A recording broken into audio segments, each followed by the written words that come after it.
Avec une croissance démographique de 2% tous les ans, le Burkina Faso veut faire face à la crise du logement auquel est confrontée sa population. Pour ce faire, le pays ambitionne la construction prochaine de 40 000 logements sociaux au profit des ménages à revenus moyens.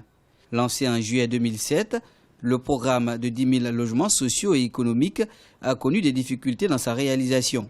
Fort de ces échecs, la mise en place d'un mécanisme fluide à même de permettre l'atteinte de cet objectif s'avère nécessaire selon les acteurs. Les difficultés que nous avions rencontrées dans le programme des 10 000 logements, c'est surtout la question de la viabilisation. Si nous prenons le cas de Bassekom, vous voyez que l'accès est un peu difficile. Il n'y a pas d'eau et il n'y a pas d'électricité pour la population riveraine. Donc ce qui fait que les cités ont été construites et qu'il n'y a pas d'engouement autour de ça. Aussi, selon le programme de gouvernance du président du Faso-Roch, Marc Christian Kaboré, le projet de construction de logements sociaux et économiques va s'étendre à Ouagadougou, Bobo-Dioulasso et plusieurs autres communes urbaines et rurales et se décline en 5 grandes catégories, dont 2 consacrées à la construction de 15 000 logements de type cité et 10 000 sous la forme d'HLM.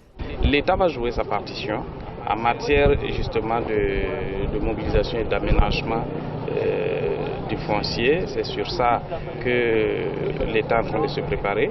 Mais les promoteurs immobiliers doivent être effectivement outillés et aptes à construire les différentes catégories de logements prévus. À ce jour, seuls 4 500 logements ont pu être réalisés dans le cadre de la promotion immobilière, tandis que le besoin annuel est estimé à 8 000 logements par an.